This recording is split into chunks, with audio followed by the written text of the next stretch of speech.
Today we are going to talk about the carnage that occurred at Georgia, and all that's coming up after the bumper. What do you mean you don't subscribe to my son's YouTube channel? Mama, no! Just snap the damn ball, RJ. What's up, kinfolk? It's RJ Young. I am not on a step mill. Considering the like and subscribe button because I upload a video every single day. So it's OU related, college football related, sports related. We have a good time, and today we're going to talk about the carnage that has occurred at Georgia. You had Justin Fields announce that he's transferring. You had tight end Luke Ford announce that he's transferring.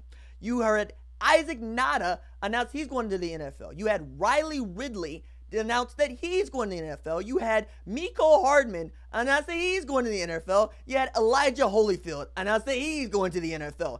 You saw a bunch of great, outstanding recruits and players for you at Georgia decide, you know what, I've had enough. I'm going to go get my money, or I'm going to move back home, which is Luke Ford going to Illinois, or Justin Fields just, I don't like it here. Some folks have called it the Fields effect. Others have just said it's the price of doing business at the University of Georgia, for which they basically just signed five stars, and nobody really wants to compete with anybody else, and they're going to go where they think they can play, or they're going to go where they think they can get their money.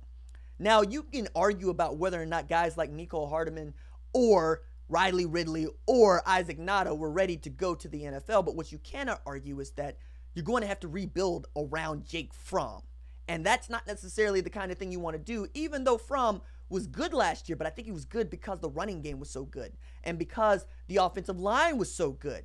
But now it seems like Georgia could lose its offensive coordinator in Jim Chaney and its offensive line coach. That's a problem. Now, whatever you want to say about Georgia's offensive line, Sam Pittman is up there with some of the best in the country at coaching offensive line and securing offensive line talent. It's one of the reasons DeAndre Swift and Elijah Holyfield were able to go and do what they were able to go and do. Now, if you're Kirby Smart, you get to earn your money, because you have to demonstrate to your fan base and your donors and your board of regents and your athletic director that you can rebuild without your defensive coordinator, without your starters returning, except for maybe Jake Fromm, a few on the offensive line, and you have to build around a secondary and a defense that loses folks like DeAndre Baker, who won the Jim Thorpe Award. Now Kirby Smart gets to show whether or not he has the Nick Saban gene of being able to hold the ship together and have it do what it wants to do, especially knowing that you could lose all of the guys that helped get you to this position. It wasn't that long ago, Georgia was playing in a Liberty Bowl against Texas Christian. And Texas Christian, as good as they have been, ain't no Georgia, ain't no Oklahoma, certainly ain't no Alabama. And now with Tennessee sniffing around Jim Chaney, Mel Tucker already out to Colorado State to do his own thing, you got to wonder if Nick Saban is going to go and get Sam Pittman, who lost his offensive line coach to, of all people, Jeff Collins at Georgia Tech. So can you compete with compensation with Alabama if you are Georgia? I don't think that you can, and I don't think that you should. I think that Georgia is going to be put between a rock and a hard place this spring and figure out who it's going to be next year, because right now it's looking like second in the SEC East, as Florida looks like it's on its way back and its way up, especially after its very convincing win over a Michigan team that looked pretty good up until the end.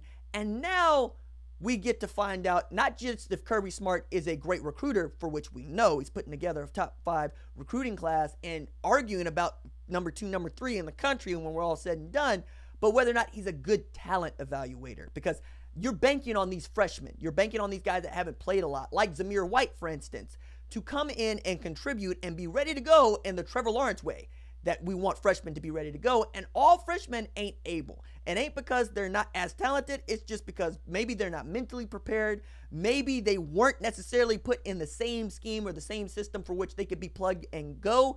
We'll just have to see.